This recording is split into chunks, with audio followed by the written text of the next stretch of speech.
Hello and welcome. This is Eagle Eye 621, and what you see behind me is a fully automatic fueling system for my micro XP farm.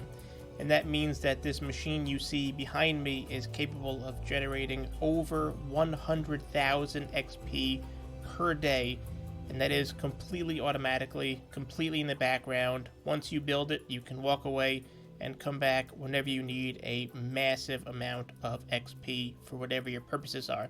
Now, in my turtle egg video, I mentioned that was my second most requested video. This is my most requested video, and I honestly wasn't going to do this because this unfortunately will break in Java 1.16, but the reason that I came back is somebody sent me a picture. It looks like PewDiePie actually built my design in his world. Yes, that PewDiePie, over 104 million subscriber PewDiePie, built my machine in his world. Now, I didn't see any credits. It was rather quick in his video, but I tell you what I'm going to do. I'm going to link with timestamps in the description his 3 most recent videos that do show this farm. And I want you to tell me in the comments if you think it is indeed mine. And I'll just tell you very quickly why I think it is.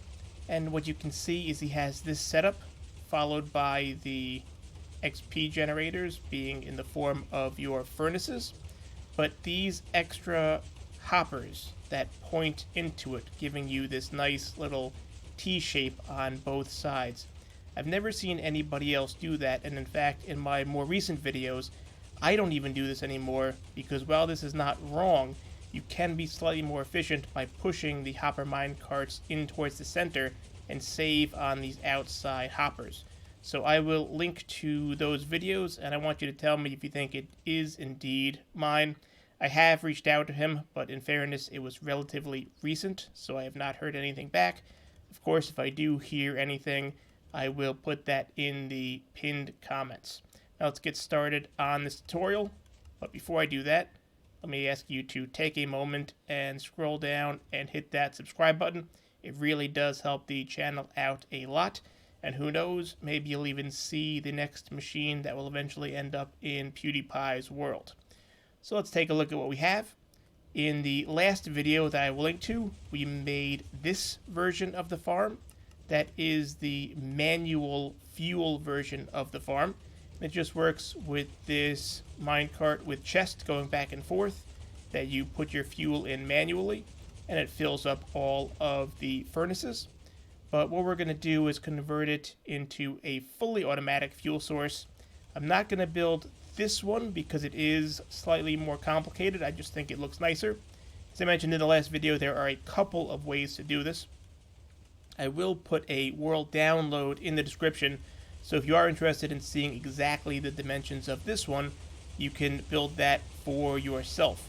Now, the main takeaway is that you need to have 3 of these zero-tick bamboo farms in order to be able to fuel up the 12 furnaces we have here.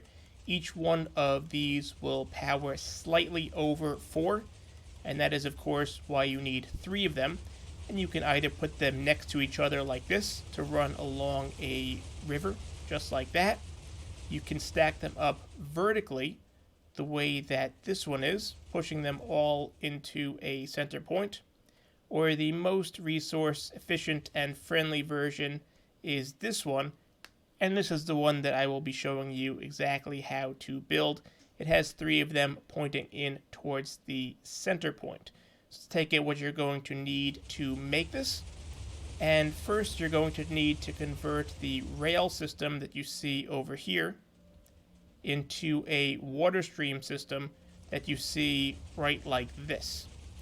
And for that, you're going to need the materials in this chest, the rail replacement. Now you can add some ice to that, it makes it look a little bit nicer, but ultimately you really just need a stack of solid blocks. And you're going to need a quarter stack of either iron bars or glass panes will work as well, just something to contain the water. And then in terms of your machine, this is the components you need for each of the zero-tick bamboo machines. so you're going to need 3 times this. And the general water stream, as you saw in that one over there, again, you're going to need some more signs, you're going to need some smooth stone or any full block, and you're going to need more water, and that ice as I mentioned.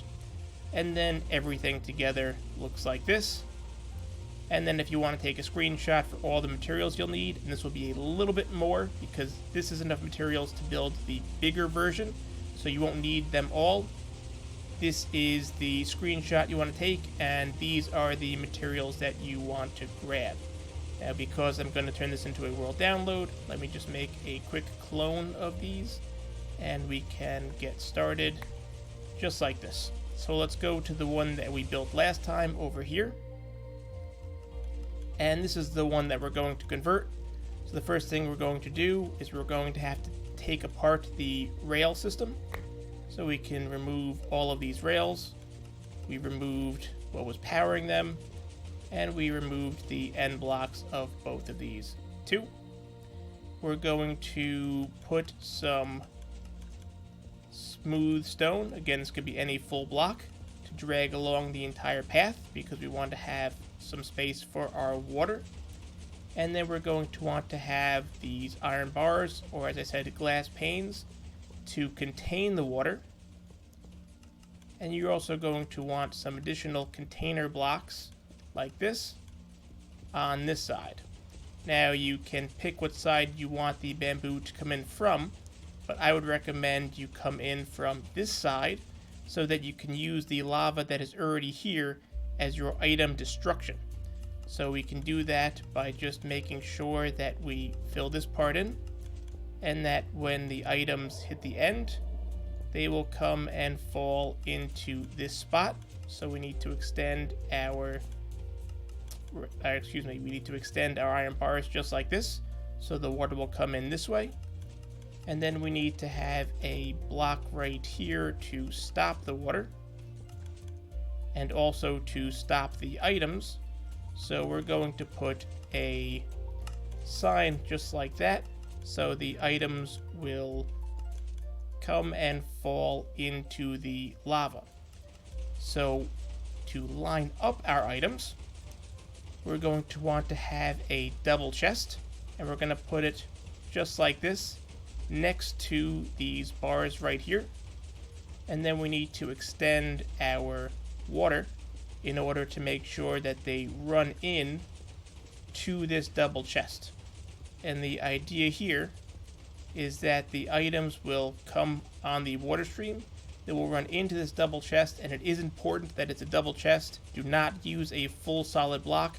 You need to use something, as you can see, that is a pixel smaller than a full block, so that when the items come and run over this way, they will be able to get picked up by these hoppers. So now we can work on building those zero-tick machines, and we're going to start out by building this one, as I said in the tutorial. Now your alignment is very important. You're going to want to drop down onto the water stream that you have right there. So if you can see that the sand lines up with one block below where the sign is in terms of our height. Now if you're going to risk it, you want to risk going a little bit high as opposed to a little bit too low. So let's come on back here now, and for our first one, we're going to want to come up this one, up one more, and then come back, just like this.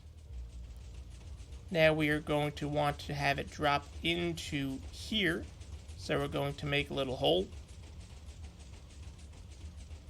We could actually do that later. Let's just build the machine itself.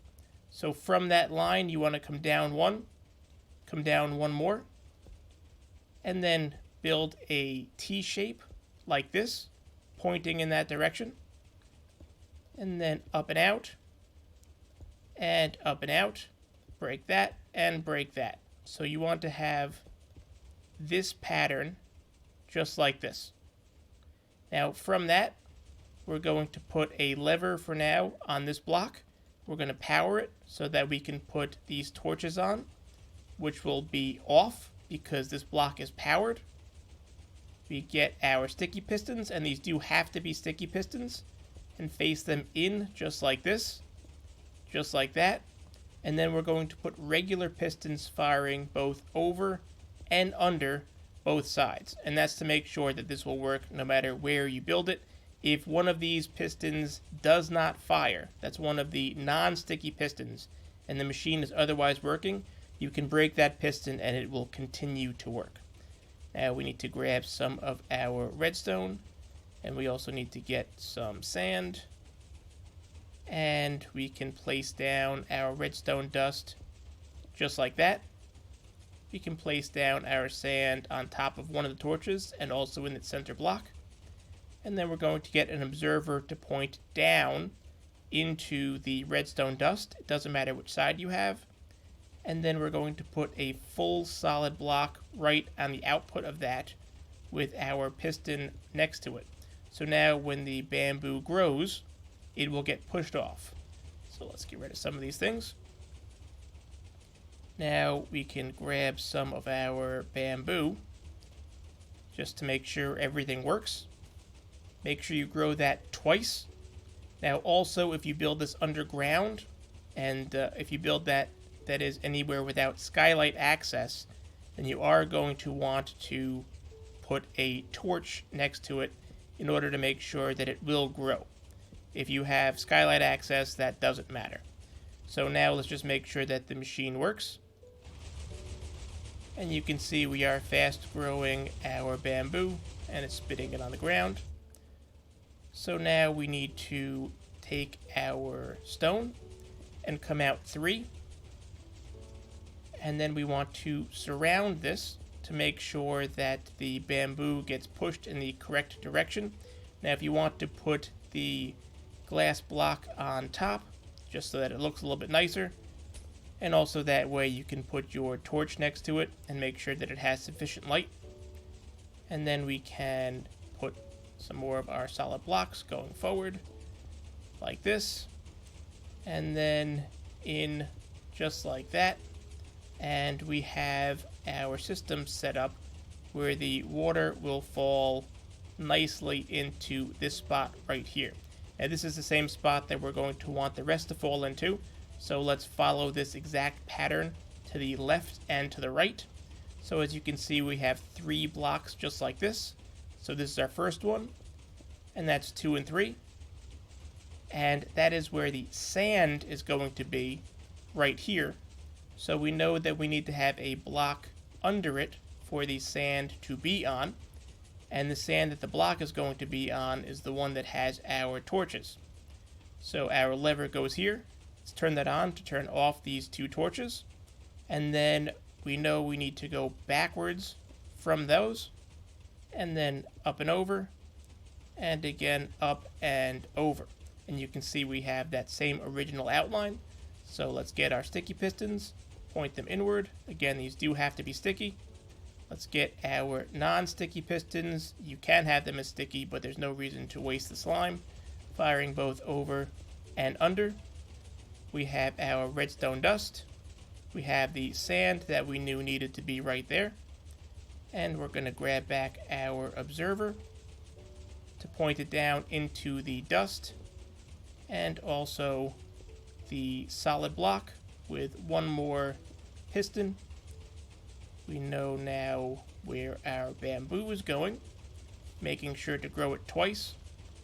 And then we do want to surround this to make sure that all of our drops are going to go in the correct place with a nice torch next to it. And continue that off, and you see we have our 3 blocks just like that. And then one more time, because we want to make sure this is mirrored, but we can of course check to make sure that we did everything correctly here. And indeed it is fast growing our bamboo. So again, we need to have 3 out. So this is our first one, 2 and 3. The sand needs to go there, so come down underneath 1. Redstone torch, redstone torch. Let's get our lever. turn that on just so we don't have any issues. And then towards you on each side, block, up and over, up and over. And now we know where to place our sticky pistons, firing over these redstone torches. We can grab our regular pistons to fire over and under the sticky pistons, just like this. Our redstone dust here and here with our sand that we knew had to line up properly. The observer with our solid block, the piston, and then we can surround where the bamboo will go. Glass block on top, torch to have no issues, and then bring that out, out, out, and out. And now we can put our bamboo down and test this one as well. And you can see that is working very nicely.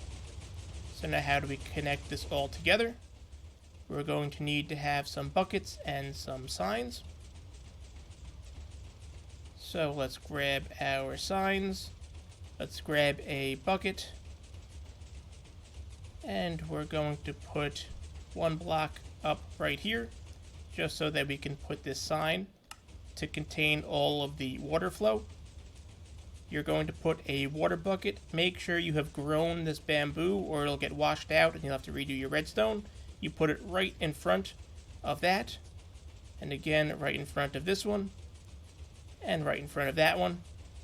We can add some additional blocks here just to make sure that all of the bamboo is going to go in the correct place, although that shouldn't be an issue at this point anymore. And now we need to make sure that the water all flows properly from here. So you want to drop your bucket, and you can see that the items are pushed along just like that. The place the water stops, we can add our ice. As I said, the ice will make it look a little bit nicer, and it'll make the items flow just a little bit faster. So we want to break that and replace it with ice. You want to add a sign against this wall so that we can add a bucket of water just like this, like that. And then again, it stops right here. So we can break this, we can add our ice, place down our sign, and do make sure that you have already placed your sign, or else when you add this bucket of water, it will overflow right into the lava. So now, if everything is set properly, when we turn these on, and let's just turn them on, and turn that one on, and turn that one on, the bamboo will flow into the center, where it will get pushed up against these double chests. You can see that it is lined up, so it is just over the hoppers, and it will get picked up by the hoppers, and the excess will flow into the lava to make sure that you don't have any item buildup issues in your world. And then of course you still have all your backlog of your original fuel, which you can now pull out, but do pull it out slowly. It will take a little while for the bamboo to fill up all of these hoppers. If you have something like these coal blocks that are sitting inside your furnaces, then you really can just pull all of those additional coal blocks out of the hoppers, and the hoppers will fill up and be ready by the time the furnaces burn those all out. Now I'm going to do something a little bit extra that I didn't have in this tutorial just because of this right here. And this of course is our auto restart. Now if you want to have the same sort of auto restart protection, then what you're going to want to do to get rid of all of those items is you're going to want to pull the same signal. Now basically you want to make sure that you have your repeaters pointing in to the block where you have your lever. And the lever, so let me just demonstrate. What you want to make sure you have is, instead of having this lever right here, you're going to want to have either a solid block like that, or you can also use a top half slab. and you're going to want to point that into that center block just like that. And that will allow you to hook these all up to the same redstone line and have one master on and off switch for this whole machine. If you don't want to, you can just use the lever to turn them on and off, but you can even extend this back a couple of blocks and use this same repeater coming out of this same redstone ore with the same observer in order to just have one master on-off switch instead of the one up here controlling the cactus and the 3 around the side to control your bamboo. And once this is running, if this is in spawn chunks on a server, this will in fact run even if you are not signed in, generating over 100,000 XP per hour to use whenever you want. And the other question I get a lot is, how do you get the XP out? And of course, furnaces now remember all the items that you have smelted. So all of your XP is stored in these furnaces. When you are ready for that XP, you can slap a lever on the face of one of them and turn it on. What that's going to do is lock the hopper underneath, meaning that the green dye gets stuck. And if you pulled this out, you would get all of the XP from all of the items smelted since the last time a player did. Be sure to unlock it or to break this lever, or else this will fill up and jam, and you won't be able to get any additional XP because it won't be able to burn any new items. Now, if you found this video helpful, I would appreciate a like. If you found it interesting, maybe even share it with your friends. And for more videos like this, do be sure to subscribe. Also, YouTube has given me a join button, which is their equivalent of Patreon. You'll find that right next to the subscribe button, where I do offer some additional perks if you're interested in supporting me in that way, which would also be greatly appreciated. But the most important thing is to head on over to those PewDiePie videos, take a look exactly where I have the timestamps, just let it play out for a few seconds, and do put in the comments whether or not you think it actually is my design or if it's somebody else's, and then, tell me whose you think it is. Once again, thanks for stopping by.